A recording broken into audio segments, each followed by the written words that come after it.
Hello, everyone. I'm Mike, once again here at Cave Comics with Jerry Ordway. Jerry, how's it going? Doing really good, thank you. You're welcome. So, Terrificon just finished up about a month ago now. Yeah. And what was your thoughts on this year's Terrificon? It was a really big show. I think each year it's grown a little bit, but they filled this huge space. I mean, it was just crazy to see how many people were flooding in on, especially Saturday's always big. I think I've noticed this year's Friday was big, Saturday was big, Sunday was kind of like the light day. Yeah. That's kind of a reverse of, a lot of shows were always, Friday was kind of like the voluntary, do I take a day off work and go or not? And now it seems like most of these people, because I felt that at Heroes Con as well as last year's Baltimore, that Friday was like a really big day. Almost, I guess like New York Con too had that same thing where, people would go on Sunday if they didn't have the ability to go on Friday and they didn't want to go Saturday, they'd go Sunday. Now it seems like everybody's deciding just to take a day off and come on Friday, which is good because that's when, a lot of perks. There's a lot of people selling prints, and if they're doing toy giveaways or raffles, it's always good to be there early, I suppose. Yeah. Did you ever have any opportunities to talk to some of either creators you've worked with in the past or some of the new guys?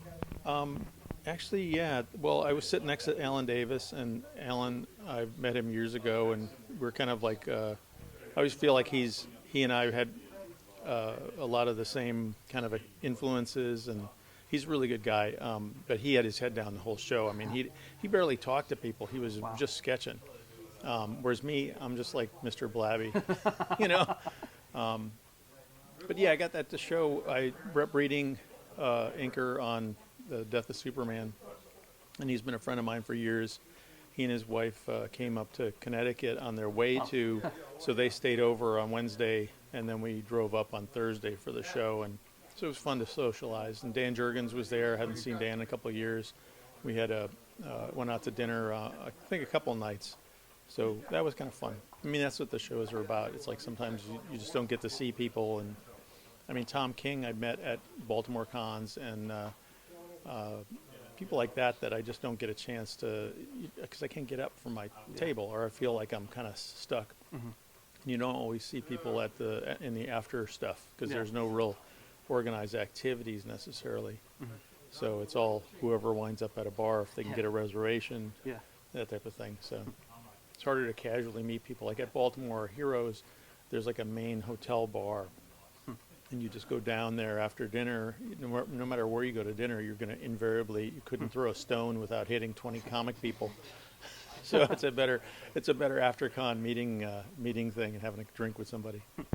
Was there any pattern in what people having you sign this year? Because there's a lot going on. I'm sure you always have Superman, Shazam, but this year at the reunion of the '89 Batman film and the comic adaptation, was there a pattern or a little bit of everything? Or I'll tell you, I sign a lot of Crisis, always. I feel like I must have signed every copy already, but there are more. A lot of Batman movie comic adaptations, a lot of Shazam stuff too, and also a lot of Captain America. The one shot that I did earlier came out in July. That's right. I was happy to see as many copies that I signed. It meant people bought it. But that one was actually, I was glad to see, because sometimes I'll do a new thing, and I'll never sign any. I was surprised every year I've gone there. I've done not a lot of SpongeBob, but over the last couple of years I did a fair amount, and I can't tell you how few I've ever signed, even from little kids. Huh. So it's just not something on anybody's radar, and it's not connected with me. But yeah, this year at the Terrificon, he had Derek Dryman, who was one of the original.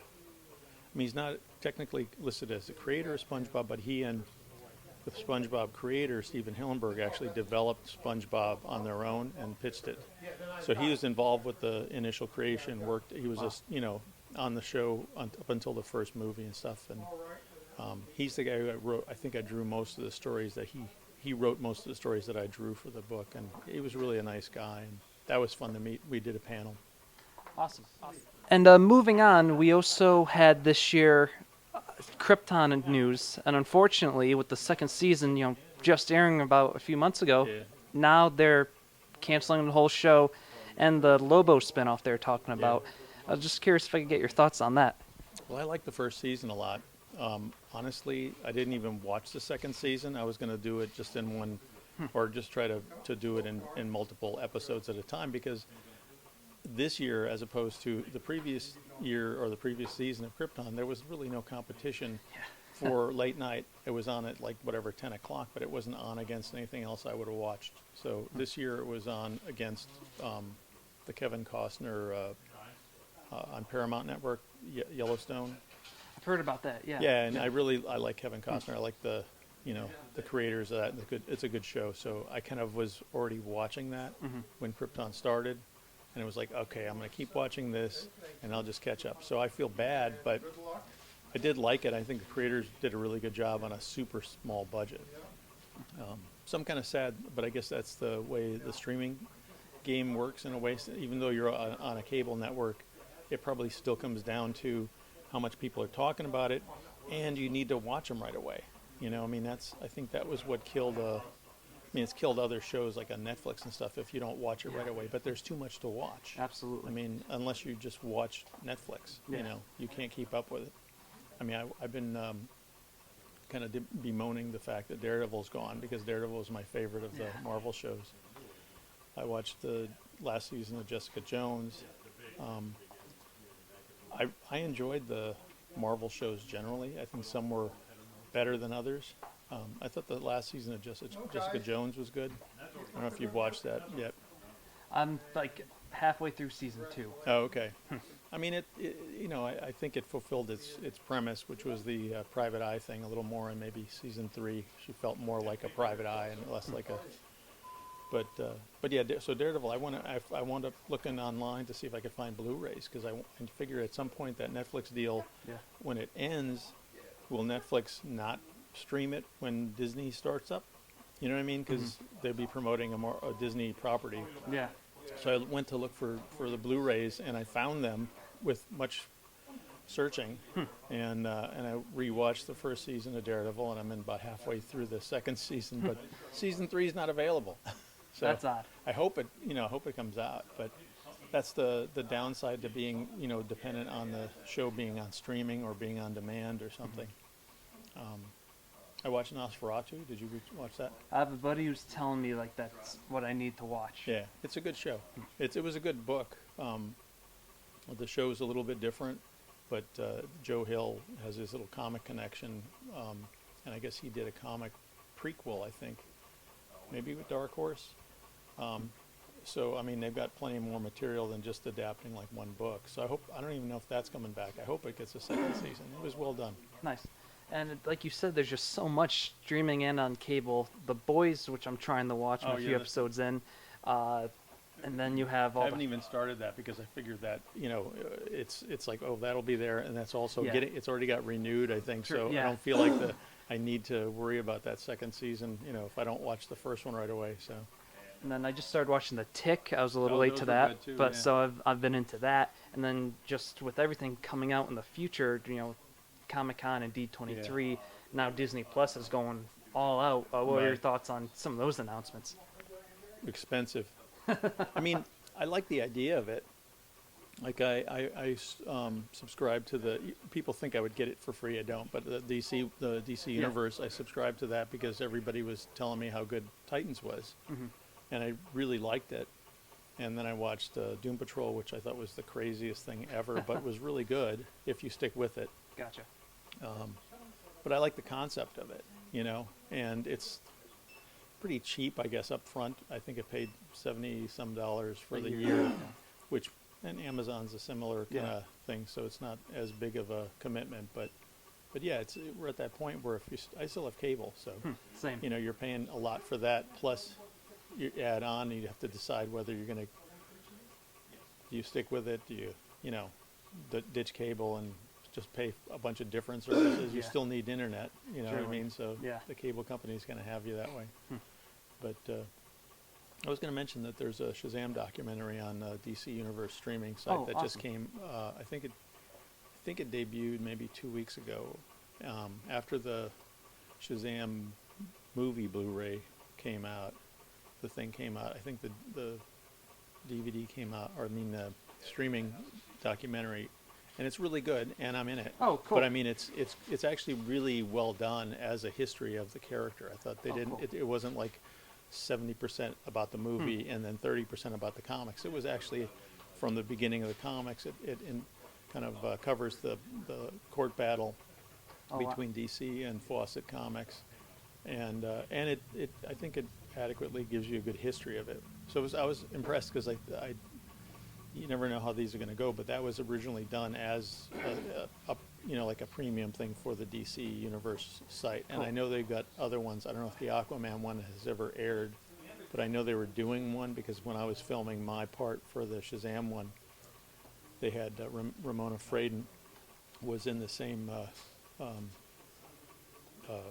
whatever hotel suite that they were filming at, so she and I got to chat last summer, and so I know there's at least one in the works, if it's not been on. And then we worked on a Superman one in February. We did interviews for that, so that's a cool thing. I mean, I think there's certainly enough on, say, the DC Universe site Agreed. to support for the amount. Yeah, But definitely.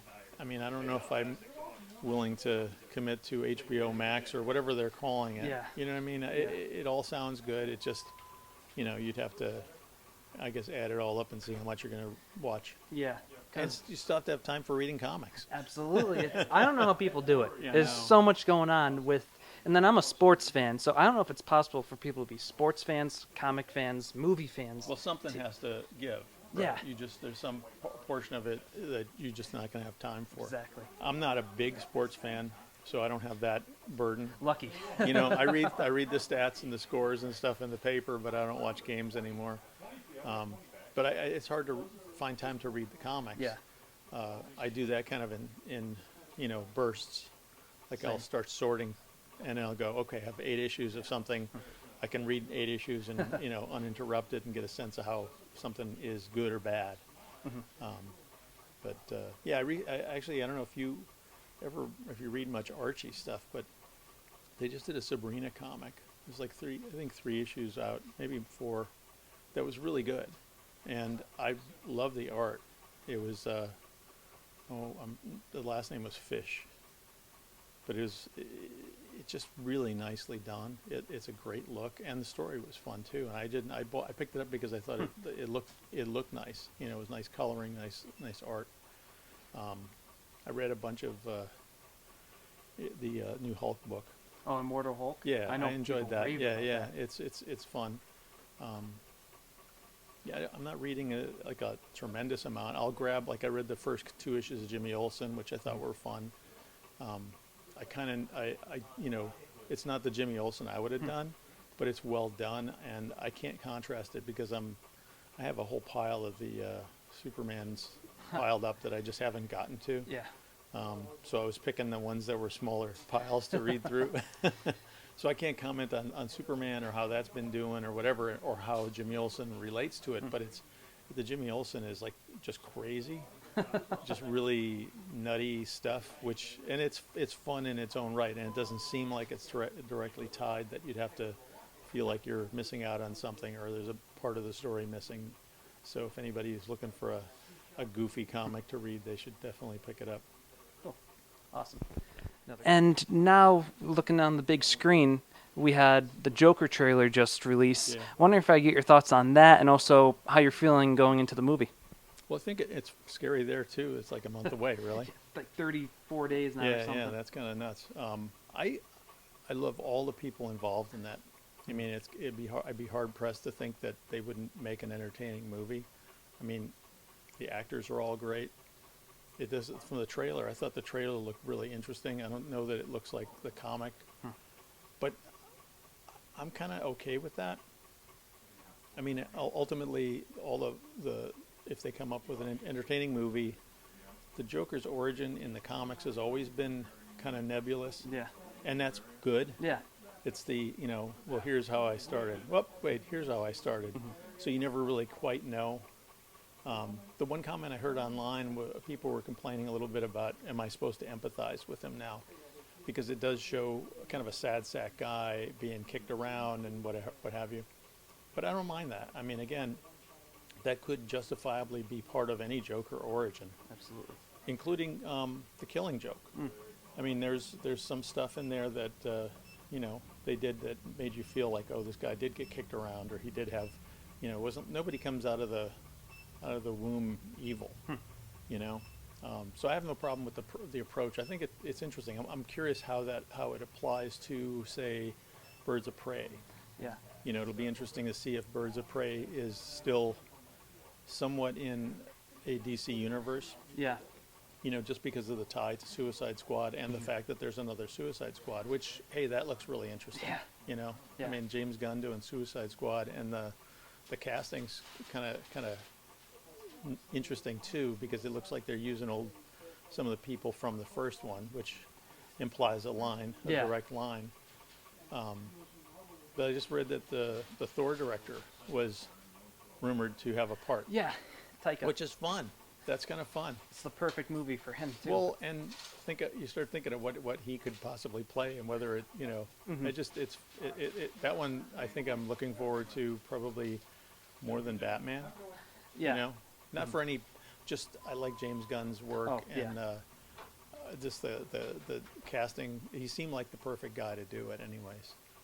Yeah, and I personally think Pattinson's going to make a great Batman. Or that might be a little too much, but I think if you've watched any of his kind of films since... Oh, he's a good actor. Yeah. Yeah. And I think that they went good with a young age. It doesn't seem like he's going to be too young, Right. so it won't be like what Gotham Right. did or anything like And that. isn't he like 30? Yeah. So, I mean, you know, young is relatively, you know, it's not like he's 22. yeah.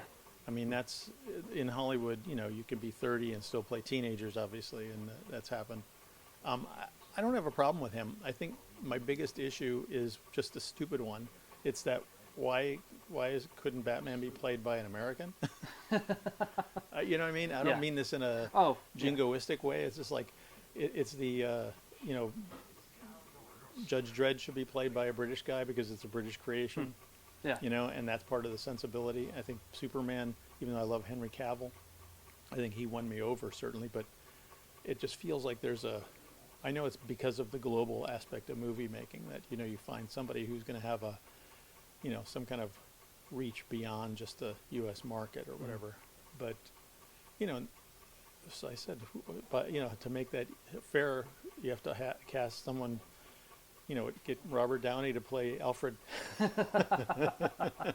Exactly. You know what I mean? You need to flip it somehow. And actually, he wouldn't be a bad choice if he'd be willing to do it. I could see that, you know, him easing into his age, you know. Definitely. Speaking of Robert Downey Jr. and Marvel, there's all this Spider-Man, Marvel, Sony, you know, controversy going on now. Do you think both sides are kind of playing coy at the moment, and they are working out a deal, or do you believe that? No, I don't think anything's dead and done. I mean, it's probably, I mean, you probably read it too. What I read was that Disney, when they first entered into the deal, Disney took 10% of the gross. Yep. And they were looking to co-finance it in going forward and being 50-50, which is a lot different. Mm-hmm. But it probably also was them trying to control it a little more, because if you had 50% of the budget of yours, then you'd also have a little bit more say in things maybe. So, I mean, I understand both sides of it, but I think it's a negotiation, ultimately, that fans have nothing to do with. There's no lobbying you can do to change something. And again, if Disney wants 50% of it, that's probably going to be a deal breaker. Yeah. You know, I mean, Sony's got the right to do it by themselves, and Sony is probably also looking at the fact that they made $1 billion, almost $1 billion off of Venom, which had no Marvel connection and no, you know, participation. So, you know, do they need Marvel going forth? I mean, Marvel helped them introduce the new Spider-Man actor into that. They can do their own thing, you know. I mean, as long as the you know, they made good Spider-Man movies without Marvel. I mean, I like the first trilogy. I like the first of the second. Agreed. I felt like the second of the Andrew Garfield ones suffered because they were trying to set up, you know, the Sinister Six rather than doing justice to Gwen Stacy and that. So it was like a hodgepodge. But ultimately, the actors were all great. You know, so yeah, it's it's a film property. It's not even a comic property anymore. Yeah. You know, the thing that really cracks me up, and not in a good way, is the fact that with all the talk about the money being made, because I think Disney had something like $5 billion franchises this year, something like that, which Yeah. is crazy. That's not feeding back into comics. No. You know, they've fully seemed to have gravitated to being just movie properties or IP instead of, hey, these are comics. I mean, I still come into this Cave Comics every week. I still like comics. I like comics more as printed material than I do as digital material, but I like the idea of them. I like I'm a fan. So it feels unfortunate that the billions of dollars earned by these movies doesn't feed back in to the industry. It doesn't even feed, I mean, sadly, the way the business is structured, it doesn't really even feed back into Marvel. That Avengers and Captain Marvel made probably $3 billion between them. Yeah. That doesn't feed back into Marvel getting bigger budgets or anything. Marvel's still got to fend for itself, just like DC's got to fend for itself based on publishing sales. There's no help, you know. For years we used to talk about that. What if they put a little tagline at the end? You know, look for look for the Avengers in your local comic store or retailer or something like that. It would cost them nothing. Exactly. You know what I'm saying? Yeah. And it could help at least steer people to, hey, wait, I think once you read a comic, there's no guarantee you're going to be a lifelong fan, but I do think the appeal is still there, you know? So, I mean, I feel bad about that, but, again, not much you can do about it. In the old days, we would complain because we didn't have enough control. Oh, well, DC doesn't control Warner Brothers or whoever's doing their movies. Marvel doesn't control Sony or whoever's doing their movies. So you can't expect it. But now that those companies are pocketed inside the bigger corporations, there's no reason for Warner or Disney to not put a tagline with even a phone number, whatever it is. People could, photograph a little whatever the Q code or something, and they're, from the theater to get a comic store locator. Here's a comic store 3 miles away. That thing, I think that would help. Huge, definitely. Yeah. I mean, I don't have any control over that. And maybe someone's got a reason why that doesn't work, but it just feels like that would be a kind of more a way to honor the fact that you've got properties that are popular worldwide and have great name recognition. You're wearing a Flash t-shirt. I mean, they'll sell t-shirts, but they're not selling comics. Hot Topic. Yeah. They sell t-shirts. Yeah. Target, all these places they don't sell comics. They could sell comics. No, exactly. I mean, they could sell collections. They don't sell collections. Yeah. You know what I'm saying? That's the thing. It's like it wouldn't be like, oh, you have to create something special for them. They could Avengers collection with stories that may have inspired Endgame. Yeah. Trade paperback, $15, $20. Exactly. Put that on the rack. Yeah. Like they kind of did that with your Primal Age thing. It was just cool to go to Target and to find a comic book. But a lot of the stores didn't put them up. I hunted 3 Targets before I found more one. in like May and June than I found when it was supposed to have come out in February, or January. I like the idea of stuff like that. I just think someone has to care on that end of it, just like with the Walmart stuff. That Walmart stuff's been going for over a year. I've never seen one in a Walmart. Same. I've only gone a couple times, but I've someone could either have a special section for it or something. But I don't think the stores really care. It's just another product for them to push. It could be Mentos, or Wrigley's gum. That at least has its own section. Was it you or Mitch Halleck that said they went to one and just the condition was terrible, like they had a display? Or was it one of you? No, it was probably Mitch. Yeah, because he was trying to tell me where to go to find them. I've never, like I said, I went to Danbury, and I went to one other one, and I walked around the store because look, you shouldn't have to go ask somebody, but I did ask people, and nobody knew. I got differing stories. Same with the Target one. Oh, it's only online, I think. No, it's supposed to be in stores. Oh, I don't know. And then I think it was like when we were here last year, I went to Target afterwards to go look for it, and I went to I guess it was in Bethel, and I was looking around, not seeing it, and then I guess the cashier I went to the electronic department. I said, I looked in the toy department. Do you know if there's these comics? And she was like, no, I don't know. And I looked down, and they were right on the counter. But they weren't on closeout at that point, but there was a little stack of them sitting right on the where they were supposed to be in the toy department. So I was like, she just told me I don't know anything about it, and there it is sitting there. I'm like, oh wait, these are them, you know. So, but again, I don't know, how hard is it to sell a product? They sell books at these stores. Yeah. So if there's a new Patterson book, it's going to be at Target or it's going to be at Walmart. That's what I'm saying. You don't have to have a comic.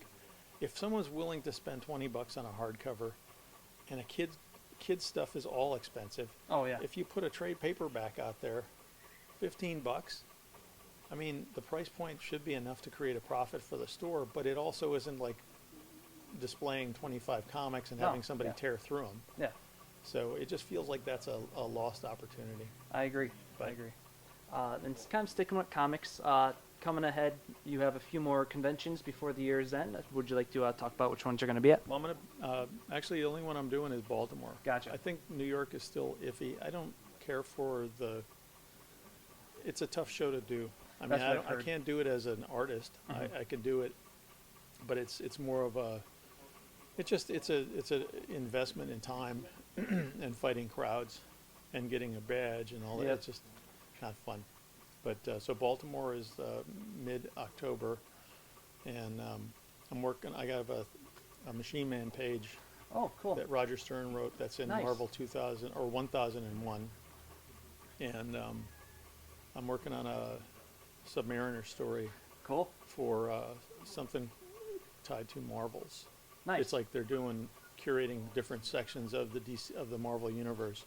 So mine is Submariner set in 1945. Oh, that's awesome. Yeah, it's cool. And then after that, I have I have a project lined up after that, but I can't really talk about it. But That's it's a dark horse thing. Stay tuned. Awesome, Jerry. As always, once again, thank you so much. No problem. Thank you.